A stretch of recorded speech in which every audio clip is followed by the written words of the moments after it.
It's the search for answers that has brought us here together today. My name is Eric Worre, and for almost 30 years I've been an entrepreneur, struggling at times, but ultimately succeeding. As a best-selling author, speaker, and business owner, I've spent my entire career helping millions of people around the world to become entrepreneurs. And I believe strongly that there is, in fact, a better way when it comes to how we make a living. The career landscape has changed dramatically, and many are still working in a model that is completely out of date. What worked for previous generations isn't working as well for people today. In this film, we're going to explore 3 important questions. First, what's really going on in our working world today? Second, in this new economy, is it better to become an entrepreneur, or is it safer to work for someone else? And third, if a person decides to become an entrepreneur and start their own business, how can they do it without taking on massive risk? To help in this journey, I've brought together some of the greatest experts and thought leaders in the field of entrepreneurship to share the real facts with you. My intention is to give you new information that will allow you to make choices that are not limited by an old, outdated model. Let's start by understanding what's going on in our working world today.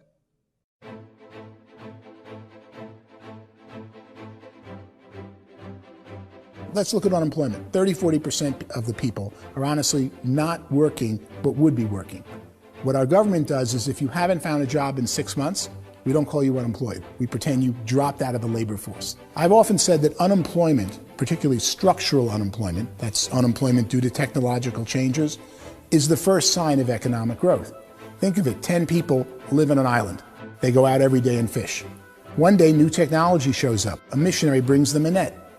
Now, using the net, one pilots the boat, one throws the net. 2 fishermen can do all the work 10 used to. That's a 500% increase in productivity, 2 doing the work of 10, in one day. You don't have to learn a lot to learn how to throw a net instead of throw a fishing line. The island's got a big problem, 80% unemployment. But the island still has all the wealth of the fish because the 2 people produce as much fish as 10 did. Now, of course, looking back in history, these changes used to take thousands of years. And during that time, we went into farming and transportation. Some of us became doctors and some teachers and lawyers, and we developed all these new professions and new manufacturing jobs. Today, these changes are occurring literally in one day when a new technological advance occurs, and we don't have the social structures to deal with it or to retrain the unemployed people. So one of the things that I think is interesting as I travel across the country and really travel around the world is the way that we work and the way we get paid for work is changing pretty dramatically. On a global basis, everything is being turned upside down because of the rapidly advancing technologies. They are eliminating many jobs, and we have been left with many people not prepared for the jobs that exist. A lot of demand in public companies was to squeeze out all the fat and to get just as much margin as we possibly could, and fat equals humans. So this idea of job security in information age is so obsolete, but it's still taught inside our school system, and that's where the problem starts. There's no financial education in the school system, and people are still trained to be employees who work for that paycheck. This is a chart on the middle class. What's happening in the middle class, those that went to school, their incomes have been coming down for years. And parents still say to their kids, go to school, get a job. Now what happens to all those middle class people who are dropping off the ends of the chart? Well, they become what's called working poor. And this is what happens to working poor. But they say poverty is ending. Well, poverty may be ending, but working poverty is going up. And this is food stamp usage. So food stamp usage in America is going through the roof right now, because people cannot earn what they call a living wage. Most people have experienced financial pressures that I think are probably greater than they have been in the past. If you're not working for yourself, then it's going to be a pretty hard road for a lot of people. Today, if you're going to control your future, the 40-40 plan is gone, where you can graduate from college and get a job and work for 40 hours a week for 40 years. That day is gone. So some of these charts actually tell you what's going on. And this is a really interesting one, you know. People are going back to school because if I go back to school, I'll get a nice job. But this is what's happening to, it's called Sallie Mae, which is the student loan guys. student loan is going through the roof. It's now over $1 trillion, and student loan debt is worse than credit card debt. So when people stopped using credit card, the government got people into student loan debt. And the problem with student loan debt is you can never be forgiven. See, with credit card debt, you can declare bankruptcy and all's forgiven. But student loan debt, you can declare bankruptcy, you still owe it. It's the worst of all debt. But this is the next picture. Look at this chart here. This is what's happening to wages of college graduates. It's going down. So you go to college, you rack up all this debt, but you earn less money. Now, that's not that intelligent. Average person who's been working a lifetime in America today is ending their lifetime at 65 with about $41,000 in assets. They earned just enough to survive. I think in the United States we have something like 17 trillion in debt. That's just the federal government debt. We got another 2 in municipal and in other, let's call it almost 20 trillion government. We've got 40 trillion in private debt. That comes up to close to 60 trillion. When you then add something we never had before, what you were talking about, when we look at the unfunded portion of Social Security and primarily Medicare, Medicaid, that at the most conservative estimates from outside firms, Kleiner Perkins, 67 trillion and growing. That's more than all our other debt. There's less conservative estimates that say it's 84 trillion or higher.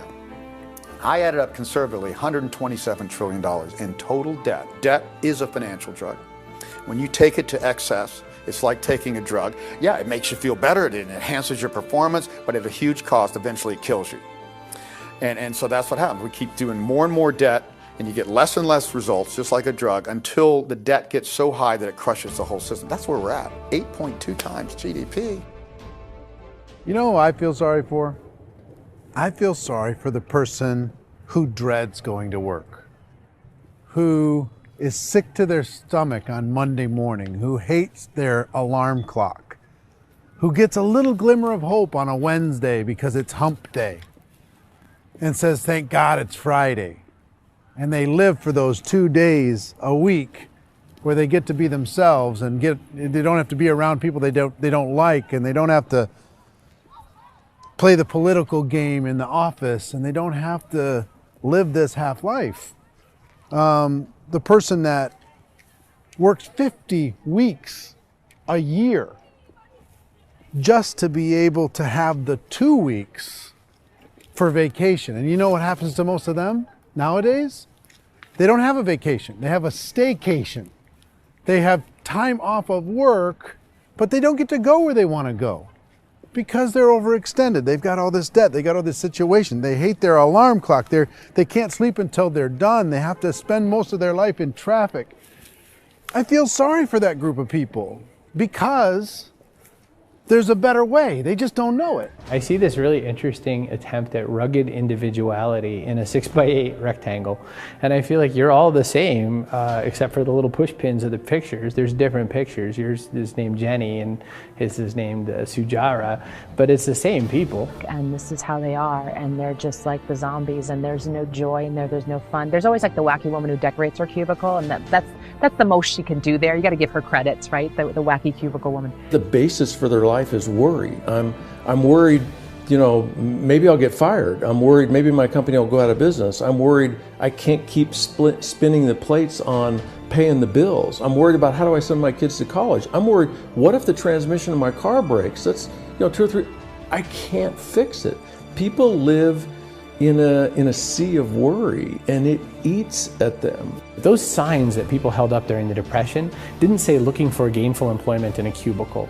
It said looking for work. Work is what we're looking for. Job is just a unit of measurement. Work is what we're going after. It's time to look in the mirror and say, it's not the economy, it's my economy. It's my little world of where I am. I need to improve. I'm not going to wait for the economy to come back because, frankly, the economy is doing great in this country. So I'm here on Wall Street, the financial center of the universe, the financial capital of the world. This is where most people's money goes to at least be held for a time, right? With interest rates in banks being effectively zero, and many experts are predicting it's going to stay at zero for the next 10, 20, even 30 years, people feel like they don't have any choice but to put their future into equities, to put their future into the hands of other people on this stock market, and hope that the stock market goes up, hope that the stocks that their advisors pick or that they pick goes up. That's one way to go, I guess.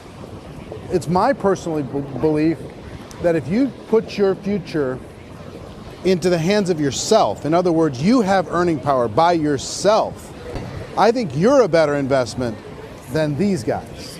I think you controlling your future is a better option than handing over your retirement to these guys. The average household income in the United States is approximately $50,000 a year, what they call the middle class. To reach the top 25% of income earners, you'd need to earn at least $90,000 a year. To reach the top 10% would be a household income of $140,000, the top 5%, $190,000, and to be in the top 1%, you'd need a combined household income of at least $380,000 a year. So here's the question. What do you think would give you the best chance to move up and get to the top 10%, the top 5%, the top 1% or beyond? In my opinion, and in the opinion of many, many experts, the answer is to become an entrepreneur, to become your own boss.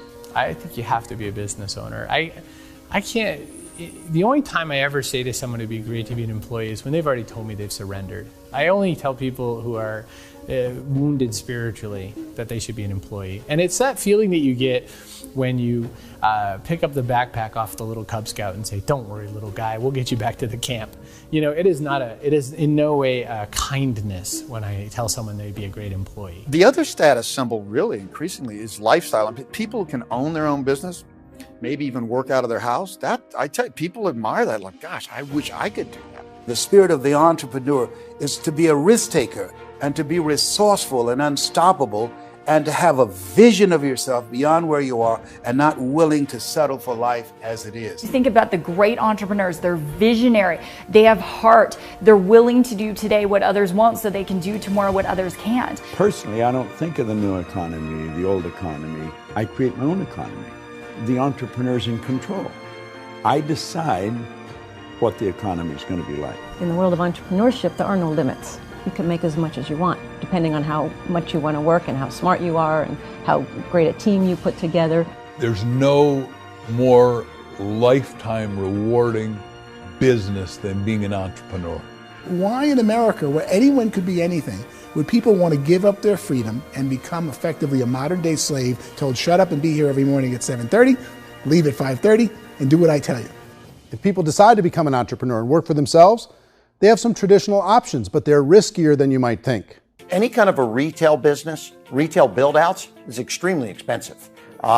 Even just these small little yogurt stores where they're putting little yogurt machines and you get all the different flavors, you're spending $200,000, $300,000, $400,000 to open a yogurt shop. I would love to buy a Dunkin' Donuts, but it's $500,000 or so to start. I don't quite have that just-in-case money. Risking lose it all, and most guys do 2 or 3 times, and even big guys like Branson, because I'm such a fan of his, half his companies don't work. You make $1 million, your problems are going to go. If you make $1 billion, your problem's really going to go. Just the opposite. You and I know when you're making $1 million, you got $1 million responsibilities. You make $1 billion, you got 1,000 times $1 million responsibilities. And most people say, I'd love to be my own boss. 70% of Americans would love to be their own boss, according to recent polls. But they don't know how to get there. Because what are you going to do? One, you could buy an existing business. If somebody's selling an existing business, you have to ask why. Usually because it's probably hard. It's probably not making as much money as they hope. 2, they could buy a franchise. A little less risk, proven system, but it's expensive to be able to do that. 3, they could start something from scratch. And that's where a lot of people feel like, I don't have the chops to do it. I don't have the money. I don't have the product idea. I don't have the expertise. I don't have whatever it's going to take to be able to get there, and I can't risk my family to do it. So 4th, they could become an investor. A lot of people in this town invest to try and figure out a way, but you got to be pretty smart with that game too, right? Venture capitalists, who are the very best and most sophisticated in investing in new breakthrough businesses, make it on 1 out of 11. That means 10 out of 11 are mediocre or fail. Most of them fail. That's the risk there. An angel investor is lucky to get 1 out of 15 or 20. A business is a team sport. Like, I have to have accountants, I have to have engineers, I have to have system designers, I have to have sales, marketing, I have to have accounting, I have to have mission statements, I have to have legal and all that. The average Joe Schmo, even me, I go out there, I don't have the skills to put a business together. I think the bottom line for the 4 traditional options is they take money, sometimes a lot of it. They take expertise, and they take time. All of that adds up to just too much risk for most people. I bought a business from somebody else and it was a lot of work. And you start wondering, what did I just buy? Because I guess ultimately I own your email list and I just overpaid for it. People that start their own business, they spend a lot of money, they spend a lot of time, a lot of effort to get things started. And the more you invest on the upfront, the harder you typically work at it. I can tell you what the success rate is of a restaurant. What is it? They're crazy enough. About 90% of them fail. About 90%, in how quickly? Year less. Wow. And if we're talking non-franchise, we're talking franchise, Sure. That's totally different. Yeah. But our students aren't getting franchise restaurants. You gotta invest big money. Exactly. And with someone like McDonald's, you've had to work with the company for a long period of time, really know the To even have a chance at investing $1 million. have a chance, and it's a slim chance. What if there was a way that you had all the proven aspects, the comfort aspects, and you could still control your own life? What if there was both? In other words, you didn't have to create everything from scratch. You didn't have to be a super leader. All you had to do, what if there was a proven product already? You didn't have to create the product. And there's a proven system already, proven training already. Everything except an employer. That was the only thing that you didn't have. Do you think more people would be open to working for themselves in that environment?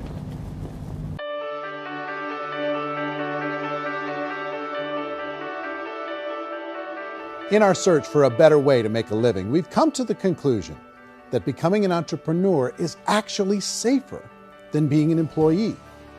And through our look at the entrepreneurial options, one particular path kept coming up from expert after expert. And I think most people will find it surprising because it's certainly a non-traditional business model. That model is for people to start their own business and become an entrepreneur through the creation of a network marketing business. Some people call it direct selling because the product is being sold directly from the manufacturer to the end consumer, cutting out the middlemen. Other people call it multi-level marketing, or MLM, because there are multiple levels of commissions paid. The most common term today is network marketing, because network marketing best describes using a large group of independent distributors, independent entrepreneurs, to move a product or service more efficiently. So my friend here, Donald Trump, and I, we always write about the network marketing industry. And the reason we support the network marketing industry is because it really is a business school for entrepreneurs. Because most people come out of school looking for a paycheck. Oh, that's terrible. I went to network marketing like that. I think if it didn't exist, we should invent it. It is that good. I think direct selling is a great way to do business today. It's very easy to get into that industry, and you can be self-employed, be, in effect, an entrepreneur. When we see multi-billionaires adding network marketing companies to their portfolio of companies, that would be a clue. When we see people who are very famous authors and very famous business people endorsing the industry, that would be a clue. These network marketing companies aren't $50 million companies. They're billions and billions of dollars. They lead the stock market. They're major companies. When we're going to get it? You know, and you're going to school to work for a paycheck. But if you want to be rich, be an entrepreneur. And network marketing gives you the spirit to be an entrepreneur. A traditional company will spend up to 50% of their total revenue on marketing. Network marketing companies use a different approach. Instead of having all that extensive marketing expense, they utilize a network of independent distributors to do the marketing for them. Now, why do they do this? First, because word-of-mouth advertising is so much more effective today than traditional media advertising. Second, some products need to be explained or demonstrated and an independent salesperson can do that more effectively than an ad campaign. Third, it's completely efficient. The company only pays for the marketing of their product if a sale happens and not before. Imagine if Amazon allowed you to become an independent distributor and paid out 40% of its revenue to that distributor group. All you had to do as a distributor was recommend a product, and if a person bought it on Amazon, Amazon would take care of all the logistics and you'd get paid for bringing the customer. Now imagine you got paid for every purchase that customer made for the rest of their lives. Well, Amazon doesn't offer this option, but network marketing companies do. 85% of all buying decisions in our society are made as a result of word of mouth or reputation. We're recommending things to each other all the time. You know, who's your dentist? Who's your doctor? Who's your lawyer? What detergent, are you using? What legal system are you using? What product are you using? We're talking to each other about the things that we love anyway. When you go into a big box retailer, you're lucky if the clerk looks you in the eye, much less gives you any detailed or accurate information about what you're purchasing. So of course, this personal information, this education coming from a friend, a neighbor, a relative, or even a stranger, but one who has experience with the product is extraordinarily valuable. As a matter of fact, network marketing can educate consumers probably better than any other form of marketing. It certainly can do better than advertising, because advertising usually has a certain hype to it and you can only get limited information. So, network marketing trumps advertising. If you were a typical sales company and you wanted to sell $1 million a month worth of product, you might go find 100 superstar salespeople. The quota would be $10,000 a month. So network marketing as a distribution system just flips the numbers. So we use 10,000 happy, raving fans of a particular product, and we don't concern ourselves so much with how much product each one of them individually sells. If they sell just $100 or $200 a month, and there's 10,000 of them, you're selling $1 million to $2 million a month worth of product. And that's the best way I can explain how network marketing works. This is the marketing arm of the company. There's not money being wasted on bricks and mortar. There's not money being wasted on inventory that's sitting stagnant somewhere. There's not of employees standing around that don't have customers. These are people that are going to connect with customers. These companies allow people to become independent distributors for extremely low cost and with no minimum time or sales quota. Essentially, they own their own business and can provide as much or as little sales as they choose. In other words, the distributor gets all the benefits of traditional business ownership without the risk. The advantage of network marketing is the ease of entry, the low risk, and the low startup cost, because almost everything else has very high risk. You can get in for a minimal investment. You're buying into a system that's already been proven, products or services that have been proven to work. The keys to network marketing is providing an opportunity for the masses to get involved, providing an opportunity for the average person who doesn't have the resources to start their own business.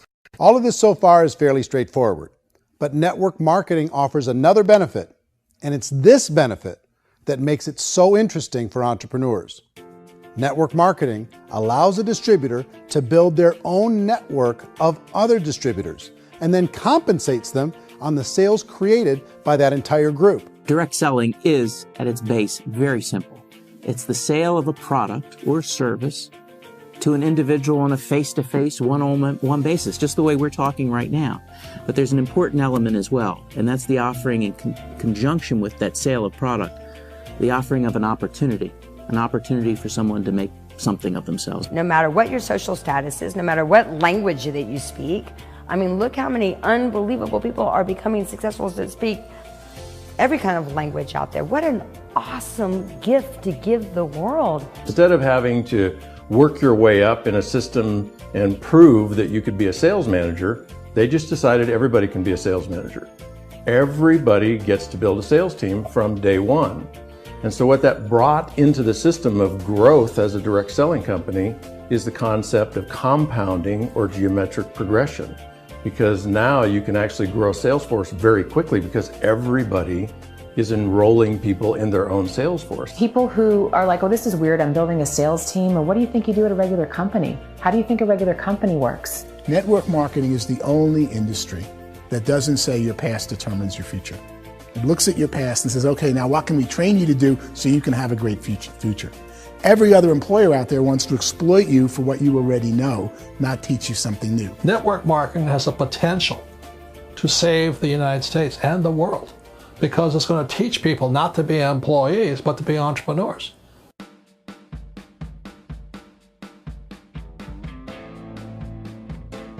According to the Direct Selling Association, if you add up all the network marketing companies around the world, they combine to do over $178 billion a year in retail sales. To give you an idea of how big that really is, the NFL, the National Football League, does approximately $9 billion a year. The music industry does a little more than $16 billion a year, and the movie industry does about $80 billion a year.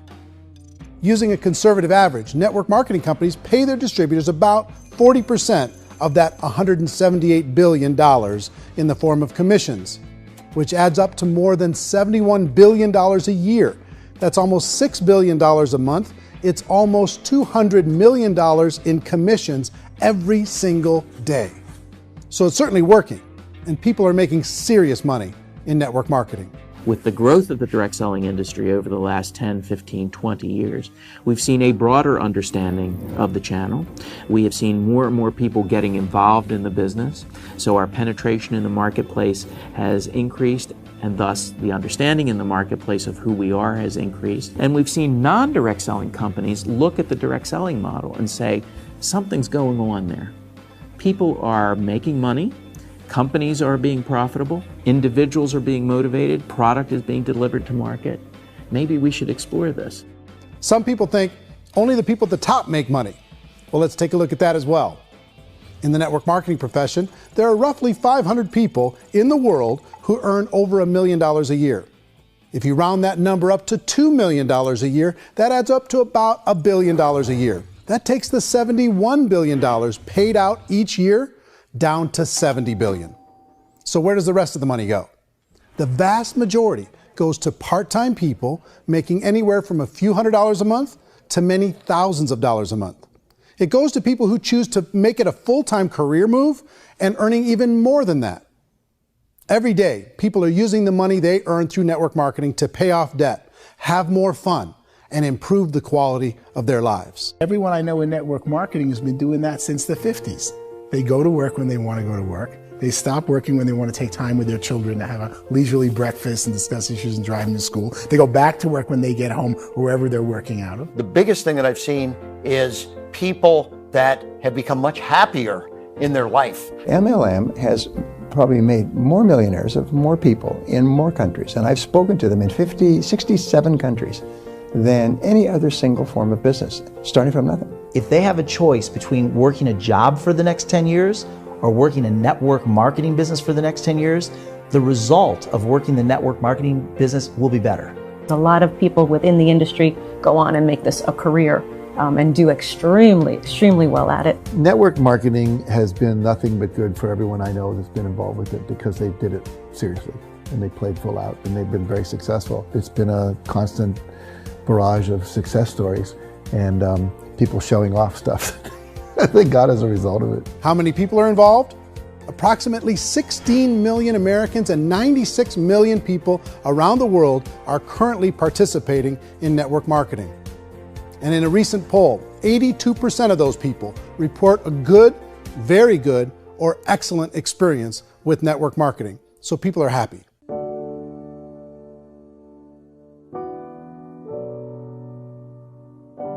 So I've taken a look at the network marketing profession and really tried to understand why so many people are confused as to the validity of this as a business.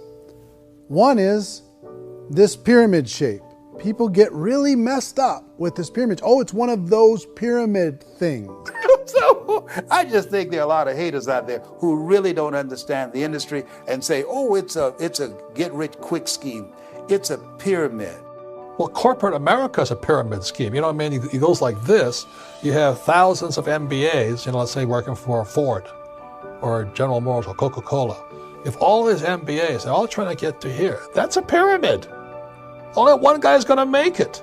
Every 10 years, one's going to make it. Whereas you look at network marketing, it's like this. So you're here, and your job is to develop other CEOs coming up behind you. So it's an inverse pyramid. In network marketing, it's a very simple concept. If you sell product, you get paid. It is paid based on production. There is no first mover's advantage. There is no investment component where the more somebody spends, the more they're entitled to make. So the two are polar opposites of each other. It doesn't matter what shape the company is or the compensation plan is shaped, whether it's a circle or a pyramid or a triangle or a trapezoid, it doesn't matter. If compensation is coming primarily from recruitment, then you got a problem. On the other hand, if an operation is basing their compensation to participants on the basis of sales, even when those sales are generated by people you've recruited, well, then you're a perfectly legitimate enterprise. That's the legal test, it's the practical test. Another issue that's been true in the past that is no longer true now is people used to be in network marketing loaded up with products that they couldn't sell, and they ended up a loser. They ended up with a bunch of product in their garage, they ended up with a bunch of products sitting in their kitchen shelves or whatever, and they thought they could sell it, and then they weren't willing to or able to sell it, and they ended up with a bunch of stuff, and they were bitter about it. There was this thing called front loading where you had to buy, like, well, if you bought $25,000 worth of product, you got better commissions and all this. Today, it's almost all done by computer. It's direct mail, comes from a warehouse somewhere else. You don't have to have all this inventory. You don't have to stock up. It's a paperless world now. You know, most of it's done online. You have a back office. It really works. And I mean, the technology has changed everything. Third issue is people start talking about 99% of people in network marketing don't make any money. Well, we've talked about that over the course of this journey together. Almost $200 million a day is being paid out to network marketing distributors around the world. The naysayers, the people who say that it doesn't work, are usually the ones who just don't know how to make it work for themselves. And so they're giving you an opinion, and I tell people, don't confuse people's opinions with expertise, because opinions are free. And don't confuse sincerity with the truth, because people could be sincerely wrong. But here's the reality inside of network marketing. The vast majority of people that get involved in network marketing just become customers, and they get involved to be able to purchase product at a lower price. If you take Costco as an example, if a person goes into Costco and gets a membership to Costco so they can get a lower price on the product, we don't call that person a loser because they have a bunch of product that they walked out with a smile on their face. Yet when some people want to take a look at network marketing, they say, well, those people, they're just using the product and they aren't earning an income, so they must be a loser. They're not a loser, they're a happy customer. That's the vast majority of people that are involved in network marketing. Now, a smaller percentage of those people decide to go build a business. They earn $300 a month, $500 a month, $1,000, $2,000. That's the bulk of earnings in network marketing. And then there's the few that really decide to take it serious, really decide to build a large network, really work to make that network very, very productive. And those people make huge amounts of money, and there's no cap. What I do as an outside economist, just somebody looking at this industry like any other industry I speak and say, look, what's the realities of this? 1% do incredibly well. 10% generate some additional income at pretty low risk and effort. That's not, and 90% of people roughly end up customers. One thing that I think is real when it comes to people's perceptions about network marketing is people put this, and distributors, I think, involved in network marketing have some responsibility for this. They have sometimes unrealistic claims about the product or about the income. Most people who become distributors, they want the money, they want to be successful, but they don't have the skills. They don't know what to do. And when people don't know what to do and they're in a new business, they're scared. And when they're scared, they panic and desperation kind of sets in. So they think everyone they talk to has to get in. So if I talk to you and you say, well, no, I don't have time to do that, they're like, no, I need you. You have to do this or I won't be successful. So I start clawing on you. I start that desperation. So then I start making claims about the product, which are not appropriate, probably not even true. Or I start saying, oh, let me show you how you can make all this money and you don't have to do anything, Eric. And so you just totally misrepresent the opportunity, and you're clingy with people because you think you need everybody to be successful. and you don't. You know, one of the messages that I try to deliver most forcefully to companies as well as salespeople in direct selling is that you don't have to overpromise. The reality is in network marketing, there's a lot of hard work involved. There's a lot of effort. You're going to have to develop yourself. It's a business like anything else. It's going to take some time, but in my opinion, it's better.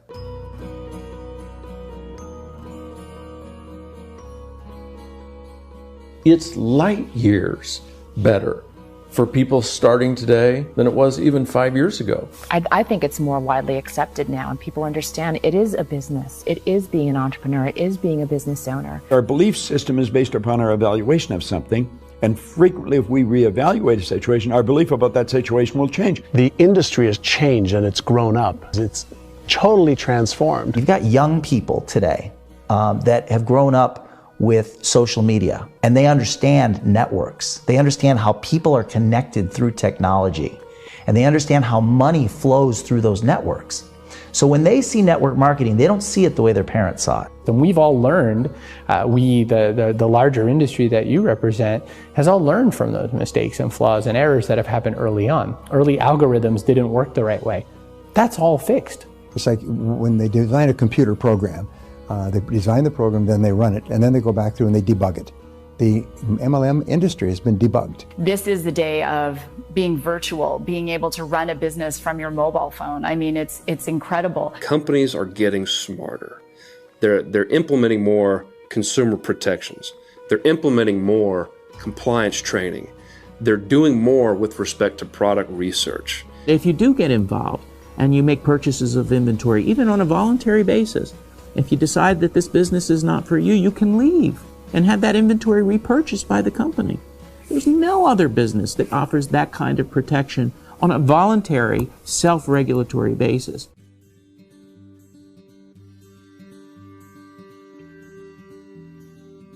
If you decide to look further into a network marketing business in order to generate more cash flow for your family, I would recommend reviewing the following 4 elements.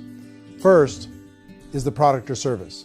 And on the product or service, I would ask 5 important questions. 1, do you like it? Is it something you would feel comfortable sharing with others? 2, is there a recognized need in the marketplace? It's hard to create a need if one isn't naturally there.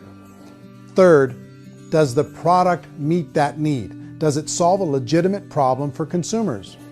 And 4th, is it priced to sell? Can it compete in the marketplace? And 5th, is it priced for profit?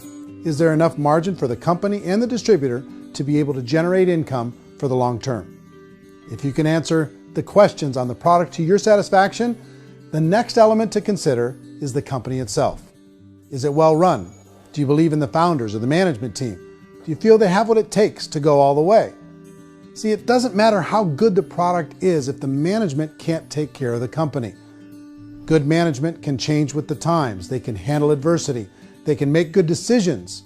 Make sure you choose a company that can serve you for a long time. The 3rd element to consider is the compensation plan. And with that, there are 3 important things to look at. First, a brand new person needs to be able to generate some money fairly quickly. It may be an obvious reason, but you can probably imagine the ripple effect of a distributor getting involved and having even a small victory fast. That can only help with the overall success of the organization. Second, a person should be able to develop a moderate part-time income in a reasonable period of time. As they develop their network and as their sales grow, they should be able to enjoy more benefits. And third, for the people who are really serious, for those who decide to really go pro in the network marketing profession, there should be the possibility to make a serious full-time income if they work hard and are committed to developing their skills. If you're comfortable with the product, the company, and the compensation plan, the last thing you should look at is the support that will be made available to you. Does the company have a website? Does it have a solid online reporting tool? Do they have comprehensive training available? Do they host events to help you build your business? If you decide to do this, what kind of a support system can you plug into? Choosing a network marketing company is a personal decision. But evaluating the 4 elements of product, company, compensation plan, and support is a great place to start. Is the company promising that you're going to get rich quick or that you can make a lot of money without a lot of effort? That's a red flag. Is there a product that you really believe in that you think can be sold? Or are you being told by salespeople or the person who's trying to recruit you or by the company itself that don't worry about the product, all you have to do is recruit other people into the business? Red flag, warning sign. If you're hearing that, take a second or even a third look. Get to know the customers, the products, the business, have some success, and see where the opportunities might take you to move up in the organization. You want to find out how concerned are they about my education, my training, and my development? Is there a space for me to grow? Most important question. Learn everything that you can about the product. Make sure it's something that you believe in, and learn everything you can about the industry and work that system. You have to be very passionate about whatever that company is doing. I would get involved. You can always test drive anything, you know, the product, the service, the community, and then lean into it a bit. If it feels good, then lean into it a lot. Behind me is the Lincoln Memorial. And this is a place where Martin Luther King Jr. had his famous "I Have a Dream" speech. And at that speech, he talked about his dream for equality for everyone around the world. And that's a noble dream. But I think more people need to remember what it was like when they were kids and the dream was still alive in them. Before it got beaten out of them by reality, by this paycheck, by these responsibilities, and by having to live for this job to pay the bills. I think people need to remember that, go back to that. Once they know that there's a better way, I think their future is going to be much brighter. They can live a better life.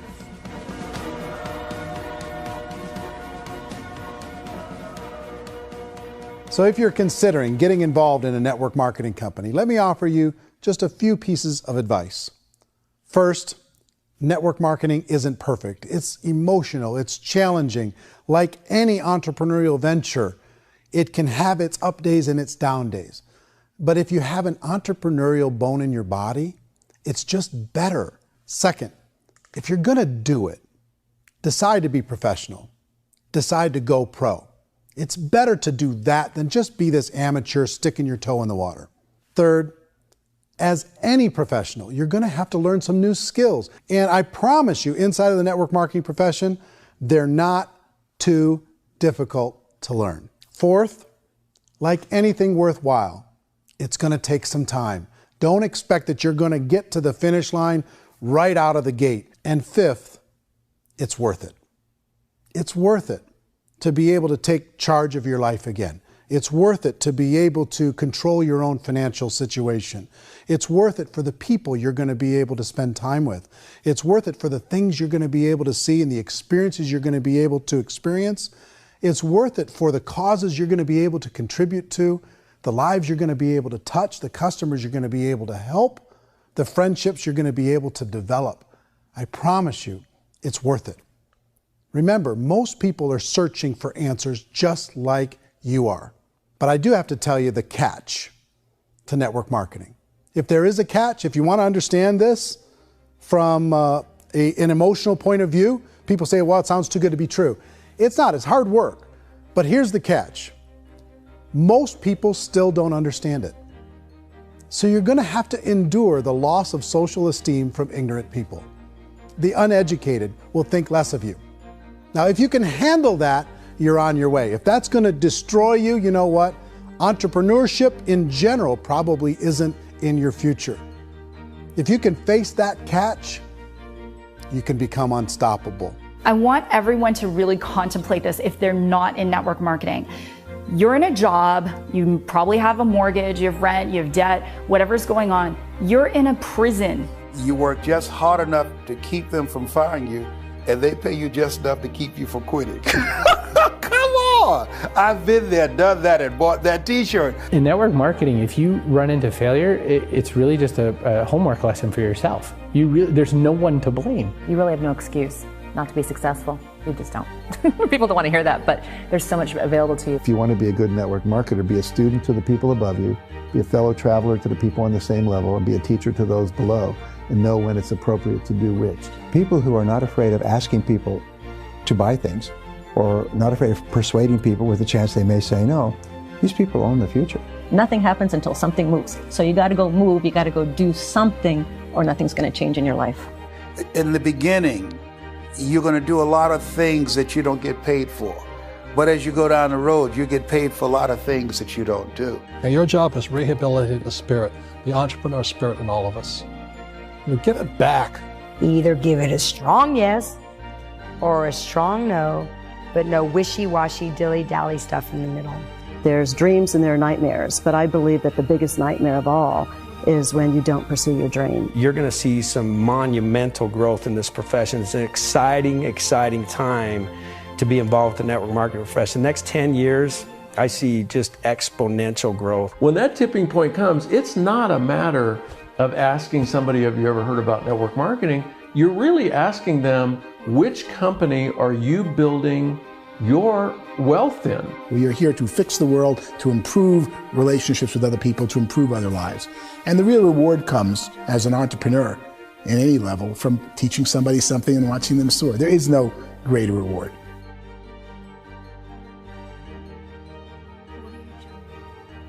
Life's too short to spend it living someone else's dream instead of your own. It's too short to spend it living at a fraction of your potential. Can being an entrepreneur be a challenge at times? Sure. But here's what you get in exchange. It can be yours. Something that you built, something that you created, something that you made happen. This balloon represents your dream. It represents entrepreneurship. My wish for all of you is that you would reach out and grab it. The choice is up to you.